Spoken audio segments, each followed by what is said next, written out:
פעם המילוי של אוזני המן, או בשמם ביידיש המונטאז', היה פרג או תמרים. היו גם כמה הברקות של רחת לקום, אבל לא מעבר לזה. היום מנסים השפים והקונדיטורים להמציא את הטעם הבא של אוזן המן, משהו שלא טעמתם קודם. חלבה עם תמרים, שיזיפים, פיסטוק, מרציפן, הרבה מיליות מעניינות. גבינה ריקוטה זה פשוט מדהים. אנחנו המצאנו את זה לפני שנתיים, את הסיפור הזה של הגבינה.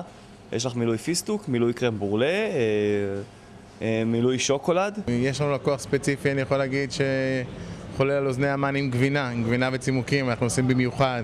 ורגע לפני שאתם רצים לרכוש, בואו נעבור לנושא הכואב יותר, הקלוריות. התמונות הבאות לא מיועדות לבעלי לב חלש, תרתי משמע. ב-100 גרם של אוזני המן יש יותר מ-400 קלוריות.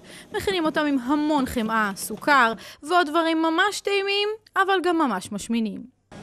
פה מסודר עם ערכים תזונתיים, וכמה קלוריות יש. וכמה קלוריות? בואי לא נשאל. בואי לא נשאל. מה המילוי הכי פחות משמין?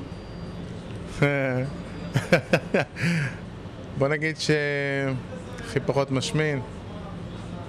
הייתי חושב על משהו כמו שיזיפים, תמרים, נראה לי הכי פחות. טוב לעיכול אחר כך. מי ששומר ועושה דיאטה, אז אני אישית מרשה לו לקחת אוזן אחת קטנה עם הקפה, ופשוט להוריד לו את הצורך לאוזני המן. ועכשיו למחירים. אוזני המן מיוחדים עולים 32 שקלים לקופסה של 300 גרם, זאת אומרת כ100 שקלים לקילוגרם. מי שרוצה לקנות משהו פשוט יותר, במאפיית אריאל קילו אוזני המן עולה 30 שקלים.